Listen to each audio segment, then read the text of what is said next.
Je vous salue au nom de Jésus-Christ. Nous sommes contents pour être là ensemble avec nous pour nous porter le message de la parole de Dieu. Ce soir, je suis venu pour éclaircir, pour ouvrir les yeux de quelques monde sur une parole que Jésus-Christ a déclarée dans Matthieu 4, versets 35 et 36. Ce que voulait dire Jésus par passons à l'autre bord. Qui ça Jésus-Christ voulait dire? Il dit passons de l'autre côté.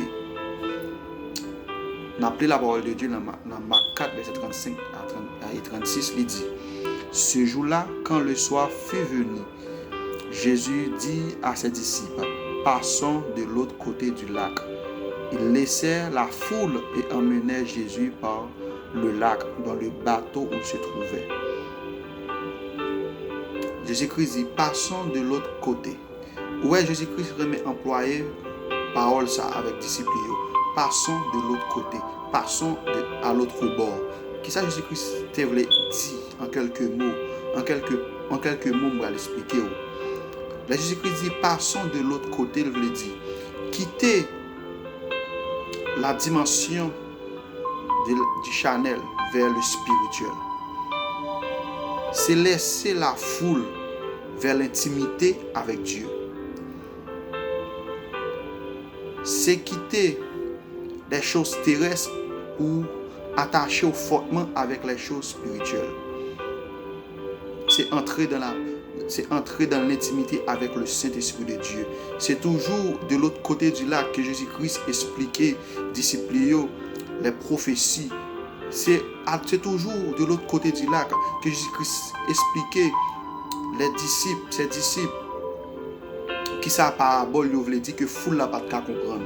C'est toujours de l'autre côté du lac que Jésus-Christ expliquait disciples les événements à venir.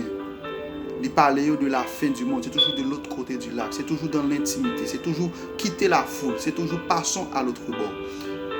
Passons à l'autre bord. C'est quitter un espace à un autre. C'est quitter la dimension charnelle vers la dimension spirituelle. C'est quitter les choses basiques pour entrer dans l'intimité avec Dieu.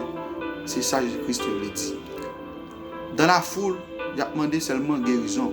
La foule a demandé délivrance. La foule besoin mariage. La foule besoin richesse. La foule besoin pour toutes sortes de choses, mais qui parlent l'intimité ensemble avec Dieu, qui parlent les choses spirituelles. Ce sont chrétiens qui dans la foule, Jésus-Christ a invité à passer de l'autre côté.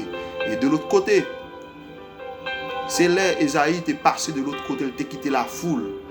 Dieu t'a révélé les grandes choses. Yes. Ah bien, c'est là quitter la foule, les choses charnelles, pour attacher avec l'intimité avec Dieu, pour fixer les yeux sur le cep destiné à révéler. Passons de l'autre côté du lac.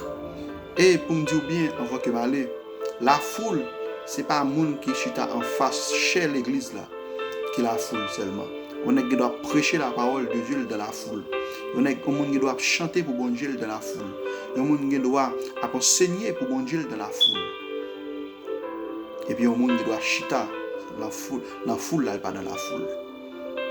Mais la foule là, c'est quitter la dimension charnelle. C'est quitter l'intimité humaine avec les hommes, avec les choses, détacher des choses terrestres pour attacher avec la révélation de Dieu, pour attacher ensemble avec Jésus-Christ. Assoyons, passons à l'autre côté, passons à l'autre bord. Ta vie te sera révélée, ta destinée. Et tu verras la gloire de Dieu. Judas, tu es dans le mi-temps disciple. Mais Judas était dans la foule. Mais j'espère que vous comprenez la parole ça. Jésus-Christ vous même qui est dans l'église, qui est dans la foule, Jésus-Christ a rélo pour passer à l'autre côté, pour venir dans l'intimité. Ou même tout pour du tout accepter. Jésus-Christ rélo tout à approcher et la menons à l'autre côté du lac. La menons à l'autre bord et ta vie sera révélée. Que bon Dieu bénisse. Que la grâce de Dieu couvre nous. Jésus-Christ t'appelle. C'est pour ton bien. Mon Dieu béni.